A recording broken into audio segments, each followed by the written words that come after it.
Hare Krishna everyone. I hope you're doing fine. I am back for a new video.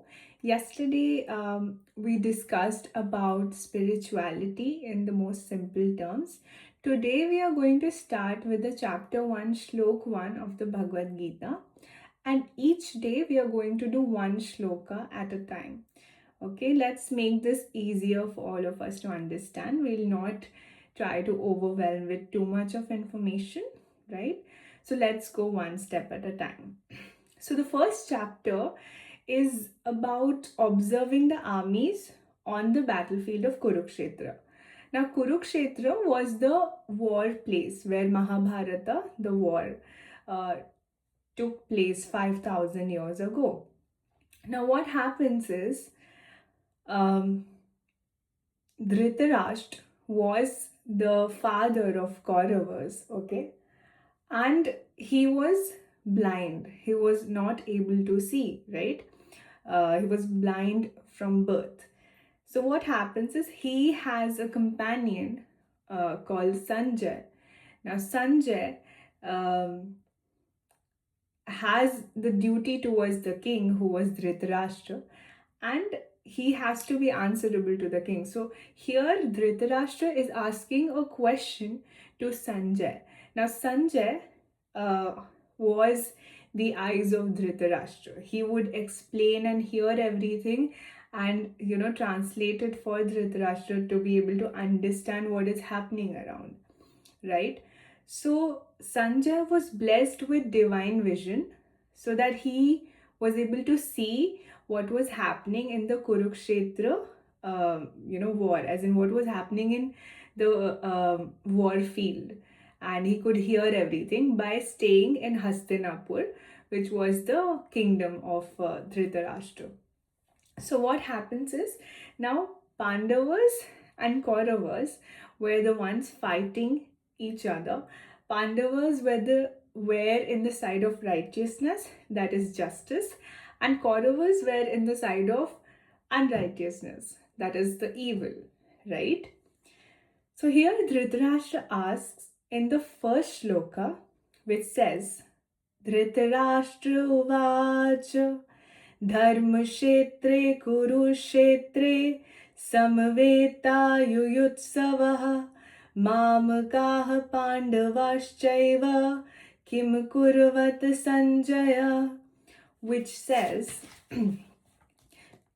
O Sanjay, after assembling in the place of pilgrimage at Kurukshetra, what did my sons and the sons of Pandu do, being desirous to fight? So here, being a father and the king at the same time, Dhritarashtra is concerned, knowing that Krishna is in the side of Pandavas and Kauravas are against Krishna and the Pandavas. Dhritarashtra was worried and he wanted to know what is happening in that battlefield. So he asked Sanjay, because Sanjay was again blessed with divine vision by Ved Vyas. So here it says, Bhagavad Gita is the widely read theistic science summarized in the Gita Mahatmya. There it says that one should read Bhagavad Gita very scrutinizingly with the help of a person who is a devotee of Shri Krishna and try to understand it without personally motivated interpretations. The example of clear understanding is there in the Bhagavad Gita itself, in the way the teaching is understood by Arjuna, who heard the Gita directly from the Lord. If someone is fortunate enough to understand Bhagavad Gita in that line of disciplinic succession without motivated interpretation, then he surpasses all studies of Vedic wisdom and all scriptures of the world. But the reader will also find things which are not to be found elsewhere. This is the specific standard of Gita. It is the perfect theistic science because it is directly spoken by the Supreme Personality of Godhead. That is, it is directly the words of Shri Krishna as to what he wants to say. The topics discussed by Dhritarashtra and Sanjay, as described in the Mahabharata, form the basic principle of this great philosophy. It is understood that this philosophy evolved on the battlefield of Kurukshetra, which is a sacred place of pilgrimage from the immemorial time of the Vedic age. It was spoken by the Lord when he was present personally on this planet for the guidance of mankind. So, in short, whatever we have read here in this passage, it means that Gita is theistic science, the science of theism. And theism means when you believe in spirituality, when you believe in a source, it is the science of that. And then what happens is, whoever, it was given to Arjuna at the battlefield because Arjuna faced certain dilemmas and confusion. So Shri Krishna wanted to clarify that confusion. Hence, he stopped time and he let this wisdom out to Arjuna, knowing that this wisdom will be useful in the coming age for the mankind, for all the people, specifically in Kali Yuga. The word Dharmakshetra, a place where religious rituals are performed, is significant because on the battlefield of Kurukshetra, the Supreme Personality of Godhead was present on the side of Arjuna. Now, Krishna, being God Himself, will always be present in the place of righteousness, in the place of justice, in the place of dharma, where the good wins over evil. So he'll always be in that side. So he was with Arjuna and the Pandavas. Dhritarashtra, the father of the Kurus, was highly doubtful about the possibility of his son's ultimate victory, because indirectly the Kauravas, Duryodhan, he was against the god himself, uh, which was Krishna, right? So Dhritarashtra was skeptical about the fact that will my son be able to win, because Krishna is with Pandavas. And so he hardly saw a possibility of winning. In his doubt, he inquired from his secretary, Sanjay, "What did my sons and the sons of Pandu do?" He was confident that both his sons and the sons of his younger brother Pandu were assembled in the field of Kurukshetra for a determined engagement of the war. Still, his inquiry is significant. He did not want a compromise between the cousins and the brothers. He wanted to be sure of the fate of his sons on the battlefield. Because the battle was arranged to be fought at Kurukshetra, which is mentioned elsewhere in the Vedas as a place of worship, even the denizens of heaven, Dhritarashtra became very fearful about the influence of the holy place on the outcome of the battle.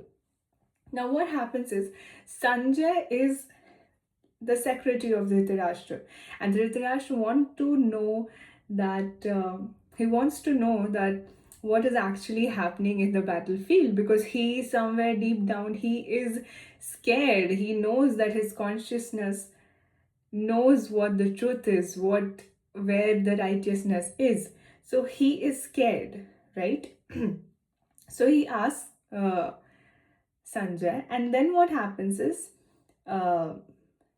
Pandavas are the sons of Pandu, who is the younger brother of Dhritarashtra. Alright? And now what has happened in the family, there is a dispute, and this dispute has led to the war. So somewhere or the other, he is skeptical because the war is happening in Kurukshetra, and Kurukshetra is a place of, it's a very holy, worshipable place where only justice can win, right? So that's why he is more skeptical and fearful about what will be the influence of fighting a battle in that holy place. He knew very well that this would influence Arjuna and the sons of Pandu favorably, because by nature they were all virtuous. They were always in the side of dharma, in the path of truth. They were in the path of mode of goodness. That is, they had sattvic characteristics. Sanjay was a student of Vyasa, and therefore, by the mercy of Vyasa, Sanjay was able to envision the battlefield of Kurukshetra even while he was in the room of Dhritarashtra. And so, Dhritarashtra asked him about the situation on the battlefield, Both the Pandavas and the son of Dhritarashtra belong to the same family, but Dhritarashtra's mind is disclosed herein. He deliberately claimed only his sons as Kurus, and he separated the sons of Pandu from the family heritage. So if you see that most of the property disputes and all these things that we are facing in Kali Yuga, the same sort of situation happened that time when the Mahabharata happened. So what Dhritarashtra has done is he separated the Pandavas from the Kuru dynasty, and he did not even give them the heritage of it, right?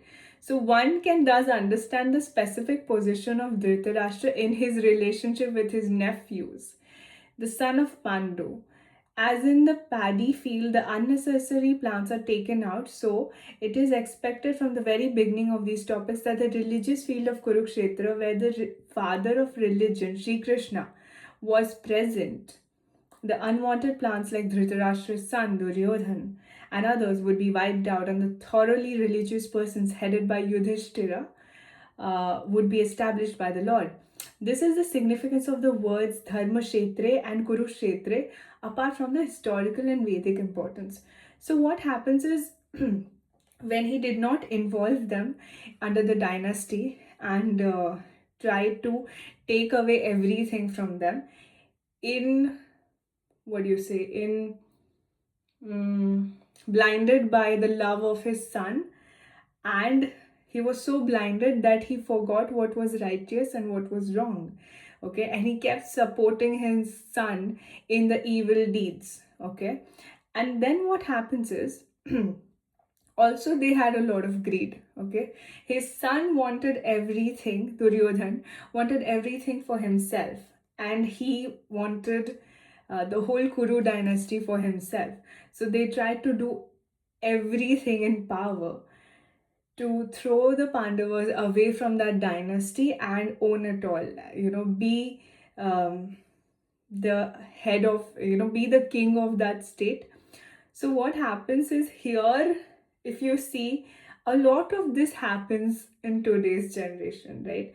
A lot of this happens in Kali Yuga, where property disputes happened, where by, what do you say, chal, whereby chal and by deceive, someone deceives other person in order to gain the property or any sort of money. So this kind of was like that, right? To the Pandavas at that age. So now what happens is everybody is scared because Kurukshetra is a Dharmakshetra, that is the land of justice. So now, and also Krishna is there, who is the preserver, who will maintain the balance, who will maintain the justice. So now everyone is scared, specifically people on the wrong side of the battlefield who are supporting the wrong intentions. They are scared and they are extremely curious as to what is going to happen now. What will their fate be? So, okay, we are done with the first shloka. We will continue with the second shloka tomorrow.